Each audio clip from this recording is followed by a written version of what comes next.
Today we're going to be looking at the future swing states. So right now, you can see I've colored the vast majority of the United States, either red or blue. So now, as you can see, some states are black. Those are why? Because I classified them as non-competitive. Do note that I classified Maine as a swing state only because of the 2nd congressional district. I did classify Nebraska as a swing as a future swing state because not just in the 2nd congressional district. That is one of the reasons, but in some of the other districts as well. So now, let's look at some of these states. Some states are not swing states anymore. So first, let's just zoom out for a second.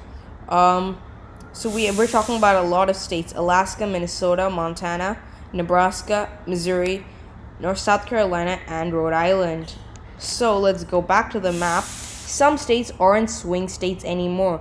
Nevada is an example of them. It is somewhat competitive. But it's not a swing state or a toss-up. It's not even a tilt. It's a lean. And then Arizona is competitive, but New Mexico and Colorado are both leans at this point. Another state that is not competitive is the state of Virginia. It is also a lean, sometimes a likely, depending on the election cycle and who's up for re-election or election. At this point, we can also, I am classifying Ohio as a swing state, but to be honest, it's on track to stop becoming one. So for the sake of this, just because we're talking about future swing states, we're going to get rid of Ohio. Iowa also isn't that competitive, disillusioning state for the Democrats, so we're going to get rid of it. Right now, we can see Maine, to be honest, isn't that competitive unless Maine 2nd district isn't competitive unless Donald Trump is on the ticket. So we're going to get rid of that state as well. So right now, let's count how many states we have. 1, 2, 3, 4, 5, 6, 7, 8, 9. So we have 9 remaining swing states. Now, to be honest, one of them is gone. New Hampshire isn't competitive anymore. So let's just look at it. We have 8 states. That's great. But at some point, some of these states aren't going to be competitive that much.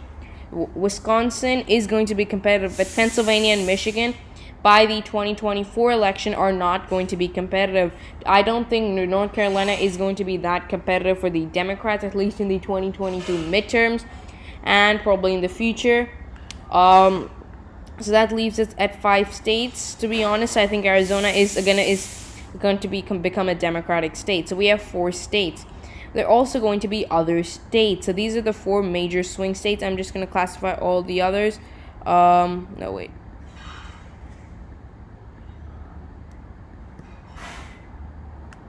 There. So every state except those. Okay, that's great. Now, I did talk about Texas and Florida in one of my videos, which I think I'm gonna put a comment, just putting the link to it, talking about the future of swing states and talking about into the major swing states in the 2024 election. But I am focused on Texas, Georgia, and Florida. To be honest, Wisconsin might be a swing state, but being only 10 electoral votes, it's a far better investment to invest money into Georgia or Florida or Texas than into Wisconsin, because if you win Texas, you get 41 electoral votes come 2024. Wisconsin only 10. So get rid of Wisconsin. 3 states. Now we're going to get rid of them, and we're going to look at these states. 1, 2, 3, 4, 5, 6, 7 states. Alaska, Montana, Nebraska, Minnesota, Missouri, South Carolina, and Rhode Island. Some of them, you might agree with me. Alaska is one a lot of people do think it is. Montana, Minnesota, and South Carolina and Missouri to some extent. The ones very few people agree with me on are Nebraska and Rhode Island.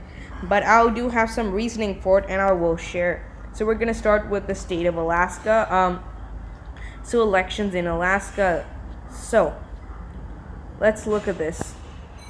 So national vote, Alaska has always gone to the Republicans since 1964. That was the only election in the state's history it went for a Democrat. So now let's look at the 2020 United States Senate election in Alaska. Let's see, is it there? Yep. Okay, let's go back. 2014. And let's also look at 2016. Right? And Let's just look at 2018 gubernatorial election, and I just want to look at the presidential elections in Alaska. Let's see the last three: 2008, 2012, 2016, and 2020. So let's leave that. So let's look at this Senate election. Dan Sullivan got 53%. Al Gross got 41.2%. Okay. Then let's look at 2014. Mark Begich got 45%. Dan Sullivan got 47%. It looks like the Republicans are doing better. But the thing is, this is because Mark Begich was the incumbent senator. I mean, look at this. In 2014, the difference was 2%.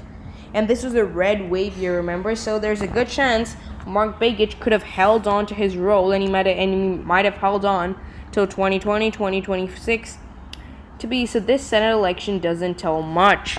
But if we look back, we can see. Let's just go back there. Interesting stuff. Here you can see Al Gross got a lot here, but Dan Sullivan. So you can see this place. I don't know what it's called.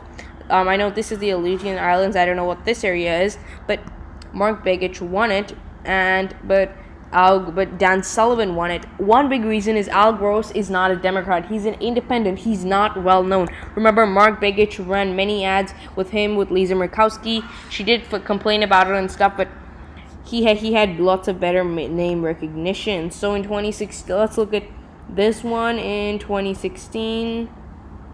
Yep, this map is not that good. Okay, but what really happened is a whole bunch of Democrats just went for the Libertarian. A few of them went for Independents and for the Democrat. I mean, Lisa Murkowski only got 44%, but she still won because of the fact that these votes were just split up among the different candidates. Joe Miller gets 30, Margaret Stock gets about 14, and Raymond Clapp gets about 11. So it's just funny, becoming the first person in history to win 3 elections with pluralities and not majorities. Interestingly enough, that Joe Miller's record was the highest Libertarian performing candidate nationwide, and this was Ricky Dale Harrington in Arkansas beat him in the 2020 election. But let's go back. So that's just one set of elections, but the interesting thing is, let's go to 2010 as well. There we are. So Joe Miller is a Republican, Lisa Murkowski is also a Republican, and this is a very interesting election. A Democrat coming in here.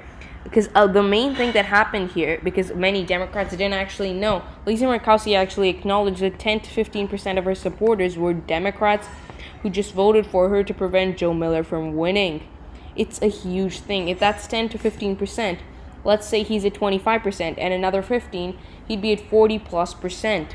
So that's just interesting because Democrats in Alaska do have a chance. The gubernatorial election is also interesting, to say the least. Mark Begich ran for it. He didn't do too well, but he didn't do too badly either. I mean, he got 45%, not too bad. But the big thing that really shows what I'm talking about, 2008, this was the blue wave year. Indiana went blue. Missouri almost went blue. But then, if we just look here, Alaska went for John McCain by more than 20%. I repeat, 20%. It's more than a safe state, man. I can't think of any higher classification, but it's so red. But it also did have, maybe Sarah Palin, the former governor, she probably boosted by 3 or 4%, but still, that's a big margin. Come 2012, the margin has shrunk. It's shrunk. It's only 14.8, 15% now. So Democrat, this is the first time since 1968 a Democrat received more than 40%. Interesting. But then we go to the 2016 election. It seems bad for the Democrats, doesn't it? But then you need to see this. The difference is 14 here. And the difference here looks terrible, doesn't it? Except when you do the math, it's less than 14. 50 to 36. It's 14, except there's a 0.55. So the difference didn't change. Remember, Gary Johnson, he did steal some votes from both mostly Hillary, but also Donald. So that meant the difference would have shrunk. But the big one, 2020, the difference is only 10%.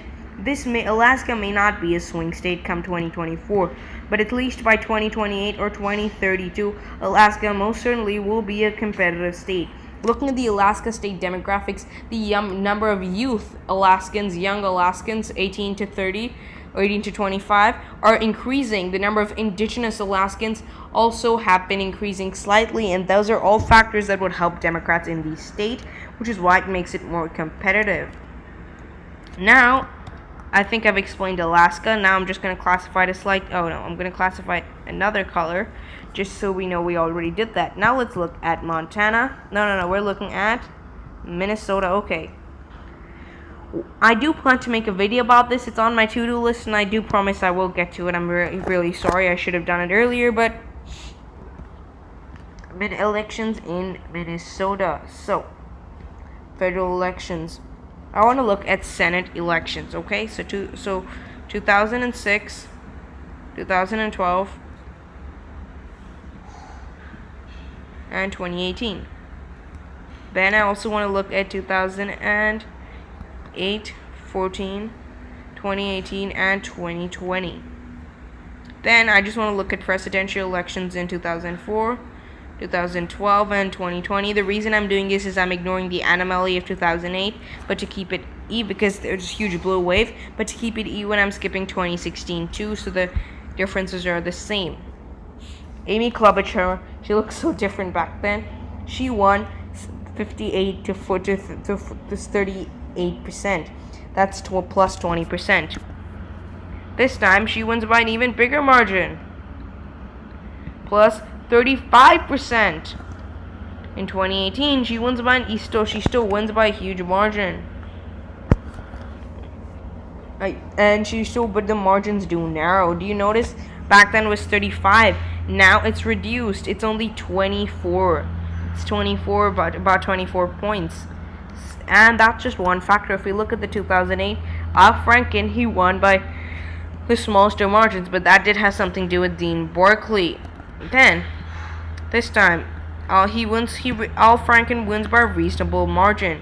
Amy Klobuchar won so much because not only is she conservative, she's also extremely popular among Minnesotans. Al Franken, though, he's just the average senator. However, although he was an SNL funny guy, Minnesotans didn't love him as they love Amy Klobuchar. Now, if we look at him, he won by about 10%.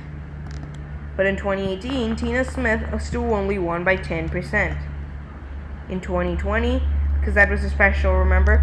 Tina Smith won by only 5%. I mean, look at this. 10%. Let's just look at the maps, okay? The maps looks quite relatively similar, don't they? Except they don't. There's one county here, another county there that she lost. I mean, this county here, too. She doesn't have there. I mean, if you just look at this map, a lot of the counties are bluer. Predictions, I mean, everyone expected her to go to blue. Even in 2018, in 2020, what am I saying? RCP put it as a toss-up. All of them still put it as a safe, but it's only 5%. At some point, Minnesota is getting closer. Now, if you look at the presidential elections, this was interesting because remember 2004 was a big red wave. John Kerry lost big time because of his Bush was the commander-in-chief. There's a war, there's a lot of patriotism, but he didn't win by that big. But if we look at 2012, Obama won by a relatively reasonable margin, 8 points. Remember, Minnesota is one of those states where they are far more democratic on the presidential level than on the state level, than the Senate level, and that had something to do with it. And now come 2020. He only wins by 7 points. Now look at this. Obama wins by 8 points. Joe Biden only wins by 7 points. Remember, this was Donald Trump after he got in trouble with the vaccine and an impeachment. Remember, the election was before the second impeachment. And lots of people dying about COVID, lots of issues he had. So if it wasn't Donald Trump, if it was Mike Pence, or if it was any other Republican, there's a good chance the difference could have been 4 or 5%. That's why I think Minnesota will be a competitive state in the future. But now let's go back to the map and let's classify. Let's double click Minnesota. There we are. Now another state, Montana. This doesn't seem competitive. Look at this, all red. Well, that's just talking about the counties, but you get what I mean. Let's look at I want to look at federal elections, so 2010s. Let's look at the United States. No, I don't want to look at that. Okay. Presidential. I want to look at 2008. Presidential, because for a specific reason. I don't really care about 2004, just look at it too. Then let's look at Senate election in 2012 and Senate election in 2006, and yeah. Is it Max Baucus? No, okay, so this is 2008. Max Baucus, there we are. Now 2016, I'm not gonna look at that too. Gubernatorial election, let's look at that. Steve Bullock wins. 2020 Senate and gubernatorial election. You know what, let's just go back there. There's something interesting, presidential election results. So it always looks like Montana. This is just a quick video to look at it, but 2008 is interesting. A difference is 2 points. 2 points in Montana. 2012, the difference is big, 15 points. 15 odd points. Then when we get to 2016, the difference is huge. I mean, it's Hillary now, guys. The difference is about 20 points. But when you come back to the Joe Biden years, the difference already narrows. It's markedly different. It's only about 14 or 15 points. 15 or 16 points, sorry. And that's why it gets interesting. Now, I don't think Montana has a good chance of a Democrat winning. I don't think Hillary, if she ran, had any chance of winning Montana even 8-10 years down the line. But if someone more moderate like Joe Biden,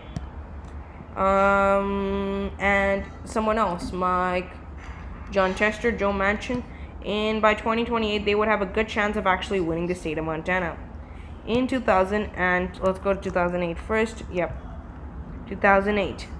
Obama almost won Montana, but that's because of the blue wave.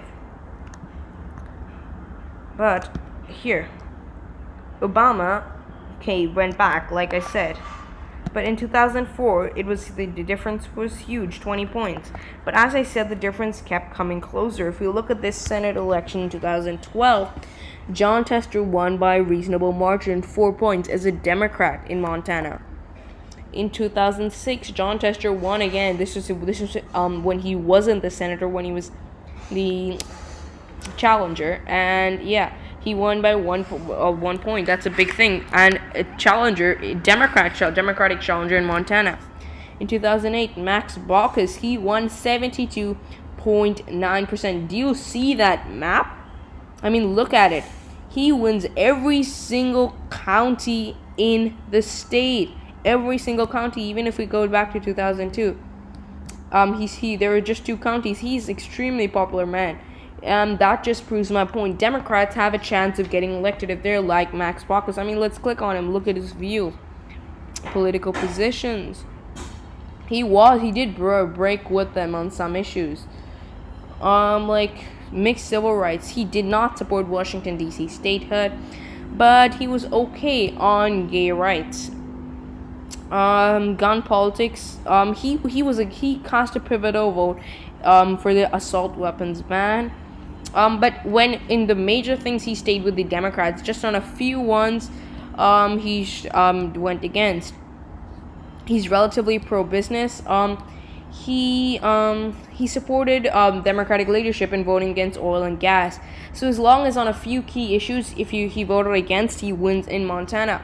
He's popular, and that's just how I think Democrats have a good chance in Montana. Hillary Clinton might have done badly, but Joe Biden caught up quite well. Even in the 2016 gubernatorial election against Jan Forte, he did relatively well, 4 points plus. 2020 Senate, he was 10 points behind. But remember, that was in the Trump wave. That was because of all the controversy going on, and it could happen. But I just think Montana has a path to become more competitive. This looks like it's huge, but nobody even knew Mike Cooney existed, remember? But Greg Gianforte is the representative at large at Montana, and that's why he had a good chance. Now let's look at Nebraska. I know everyone's going to start yelling at me.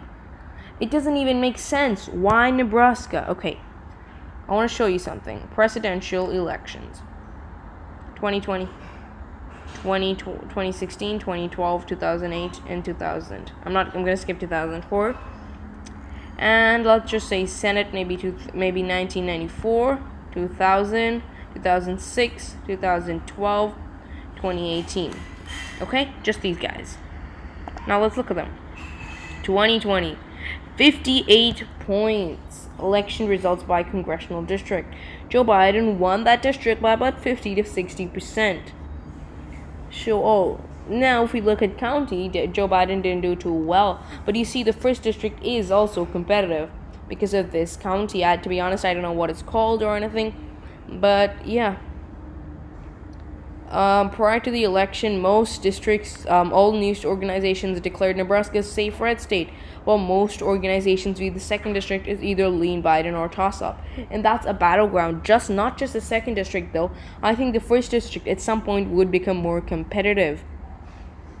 The first election in which both Nebraska and Maine would officially split their electoral votes. What it means by that is not that they have the option of splitting their votes, that they actually do it, because Joe Biden wins Nebraska and Donald Trump wins Maine's second district. But basically, because in the last time I think they split for Obama, he won Maine completely. Yeah, he won Douglas County, Omaha by 11 points. Remember, that's a huge margin. I mean, 60 plus points and 60 over 60%. And he also won Lancaster County. He was close in Sarpy County too.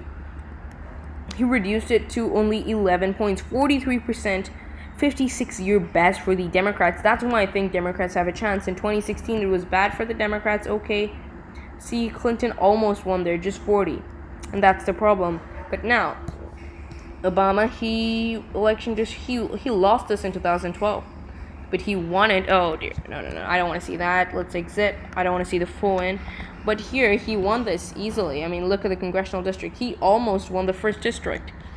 And I mean, the maps were different, though. Please do know the maps were different, which is why it wasn't as close. If the maps were the 2012 maps, if you look at the 2012 map, if this was the map, he would have won both. He had a good chance of winning the first district as well. Now ignore Hillary election, 2000. I mean, it doesn't even look competitive. George Bush won all of them. Back then, he won all 3 counties, so he did not win. 2020, last time they did not win a single county in Nebraska. Right.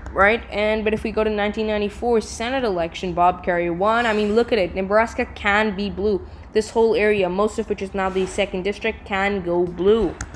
This area too, I mean, he didn't do that well, Ben Nelson, but he still did well. He did relatively well. Ben Nelson, again, he did a good job. I mean, look at the margins. Overall, he got 60%, and that's in 2006. Okay, there was an anti-Bush wave. Then in 2012, Deb Fischer beat Bob Kerrey. Deborah Fisher did quite well, but Jane Raybould didn't do that well. But and Deb Fischer won again. But I didn't look at the Ben Sass terms, the other terms, but Nebraska's second, not Nebraska statewide, because the third district does command quite a large number of Republican votes. Not Nebraska's third district, because that is extremely Republican. At this point, Nebraska's second district has an avenue for competition. But however, Nebraska's governorship, Nebraska's state legislature, nonpartisan state legislature, they're the only state with only one house of legislature. It's known as the Nebraska bicameral. The people there are called senators, but they don't have a state house. But remember, Republicans control it, so they could redraw the boundaries. So Joe Biden, if he runs again in 2024, or Kamala Harris, or anyone, no Democrat could win the district. That's just one thing to note, though. Now an interesting one, Missouri. Not many people agree with me here, but some more than in Nebraska, 2008, 2012, 2016, 2020. And let's look at the president. Oh, I don't want to see so much. That's gubernatorial. Let's look at the last 4 president. 8, 12, 16, 20. And I just want to look at a few Senate elections, federal. Senate maybe 2002 special Claire McCaskill, right? No, 2004, 6, 10, 12, 16, 18. Yep, that's all I'm going to look at. So 2008, Matt Blunt decided to retire. Jay Nixon won 60%. That's a big margin. I mean, a whole bunch of counties went blue. 2012, Jay Nixon won again, albeit by a smaller margin, a much smaller margin, but I mean, look, but the fact is he still did well. Here the difference was about 18 points. 19, about 19 points to be honest, 58.5. You have 19 points, but here the margin is still, the margin right here is about 12 points. It shrunk about 7 points, but a Democrat in Missouri, he did relatively well. In 2016, Eric Greedens won, and by actually very close margin. I mean, Chris Koster was not that well known, state attorney general. I mean, no one knows that, those people, just to be honest. And 6 points. He lost a lot of, he didn't win that many counties, but he did relatively well in a lot of counties. He came around the 45% high water mark. That's not bad. In 2020, after Eric Greitens resigned after some allegations of stuff, Mike Parson got the seat. He did well. He got 57 points. Nicole Galloway, the state auditor of Missouri, she did relatively well. Looking at all the stats, Mike Parson was very popular compared to Eric Greitens, who was actually running for the 2022 Senate seat there. Roy Blunt's open Senate seat. But yeah, Nicole Galloway actually did relatively well compared to how many expected her to do it. 16.4%. Everyone keeps saying this is going to the Republicans.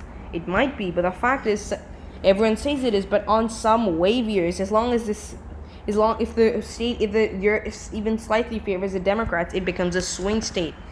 In 2008, it almost went to Barack Obama. I mean, look at the difference.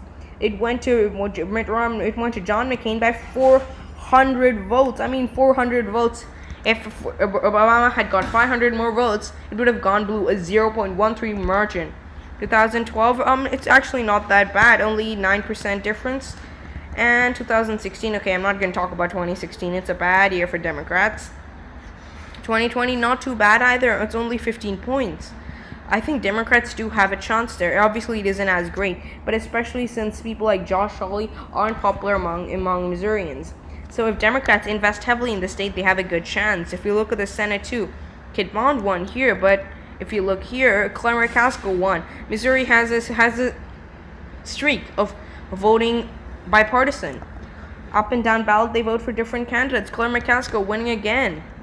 Oh no, what am I saying? She won there, yep. And 2016, Roy Blunt holding the seat. For a while, there was a Democrat and a Republican. So if we look back, Roy Blunt had it there, and Roy Blunt didn't have it there, though. After Kit Bond, Roy Blunt got the seat. But then if we look at 2018, Claire McCaskill lost by 6 points. The main reason that there are a few reasons this happened. First of all, in Missouri, Claire Blunt was a vulnerable incumbent. She wasn't as conservative as some Democrats like Joe Manchin. And that was one of the reasons she lost, because she voted for a lot of controversial stuff that Missourians didn't like. And now I'm almost done, guys. Almost done. So Missouri's done. South Carolina, just another one. I'm not saying it's that competitive. I mean, looking at federal elections, it's gone for so long. 2008, it went for John McCain. 2012, it went for Mitt Romney. 2016, Donald Trump. 2020, Donald Trump. 2004, Bush. 2000, it went for Bush too. 1996, all of it for a while it's been Republican. Senate-wise, we can check. Fritz Hollings. So they had Fritz Hollings for a while. Republican won it. Now 2008. Lindsey Graham, and for a while they had two Republican senators. But the governorship also was somewhat more interesting, to say the least. In 1994, they had interesting races. 2002, Mark Sanford, the Republican governor, they had a Democrat toll in the 2002, and now they had Nikki Haley for a while there. But the fact is, there is some competition. So I don't think South Carolina is as competitive as any of the other states, but probably Nebraska is more competitive than South Carolina. So this is how I'd rank the states. Probably Rhode Island most competitive, Minnesota, then Alaska, then Montana, then Nebraska, then Missouri, then South Carolina, and then Rhode Island. I'm just gonna click Rhode Island now because we're almost done. But let's just look at it quickly. The reason it's become, to me, it's interesting is in 2008 it was 60. The difference was huge. I mean, look at it. He got 150, and it's the difference with the ratio was almost 2-1. I mean, he almost got 2/3 of Barack Obama. But here it was about the same around the same thing. It actually reduced a little though. Less voter turnout, but yeah. But here it shrunk a lot. Hillary only got 55 points, and Donald got 40 points. I mean, that's a big thing. 40 to 15. I mean, he went up by about 5, and Hillary dropped by almost 8 points. That's a big thing. That's a net for Republicans of a net increase of about 10 points, almost 10 plus 12, 13 points. And Joe Biden did get a boost up because he wasn't Hillary. But especially since Democrats statewide have had some scandals, Rhode Island is losing seats. It will stay blue. But the fact is, Democrats' dominance in state politics is just going down a little by little. At some point, probably 2040 or so, it would get more competitive. Maybe 2032, but for sure in 2024, in 2028, and probably 2032 as well, it would be a stalwart Democrat state. Maybe in 2032 onwards, it would become a bellwether state like Nevada or Maine, those kind of states that you just need to watch. If you do badly there, then your election is messed up. If you do really well, it's a good election. But that's all for today's video. I know it went way longer than we expected. Thank you for watching, and please hit that red subscribe button right there because it really means so much to me. Please click that button. Thanks for watching, and please subscribe. And if you have different views on these states and other states, please share them in the comments. Please just share a comment on what you think of them.